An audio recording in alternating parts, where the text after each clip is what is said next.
veces el narcotráfico o el crimen organizado mueve más de 500.000 millones de dólares al año, o la criminalidad organizada de otros tipos de crímenes diferentes al narcotráfico mueven otro tanto. Y hacemos un esfuerzo para pensar y decir, bueno, ¿y qué ocurre con ese dinero? Porque es difícil blanquear ese dinero, ¿eh? Es muy difícil.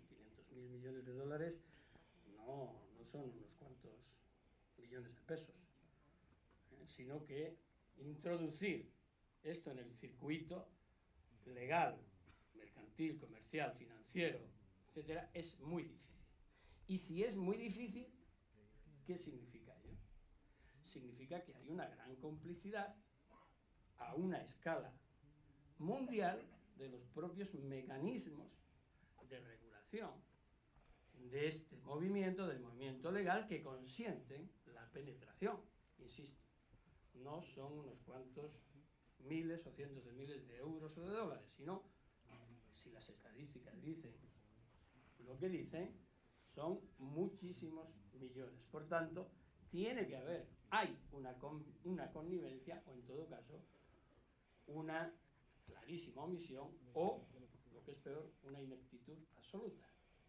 Y el problema es que ese dinero, suponiendo que es verdad, y debe serlo, porque ahí están los volúmenes de trata de seres humanos, de tráfico en toda su amplia expresión, tráfico de armas. Este país está sufriendo la incidencia clarísimamente de la presión del norte de ese tráfico de armas.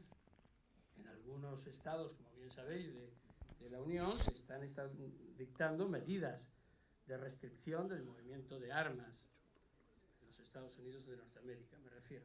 Entonces, lógicamente, los productores tienen que buscar otros mercados.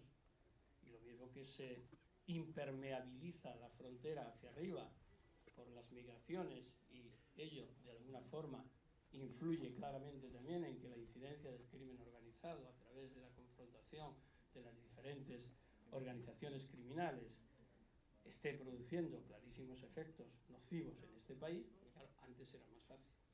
Las organizaciones focalizaban su actuación hacia arriba. Tenían su mercado allí, no necesitaban la confrontación aquí. Había una compartimentación de zonas.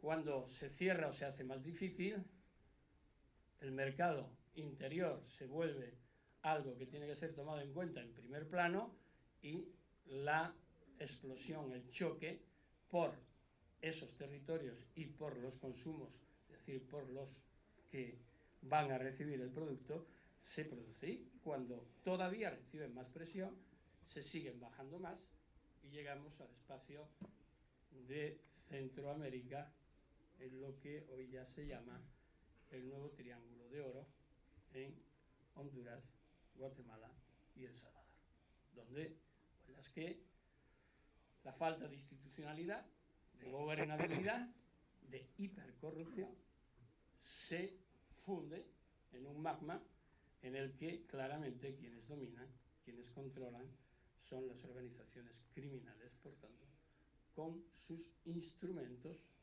de producción de beneficio, ganancia, corrupción y, en su caso, ejercicio de la violencia.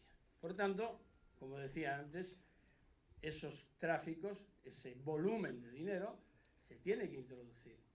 ¿Y cómo se introduce? Por los mecanismos.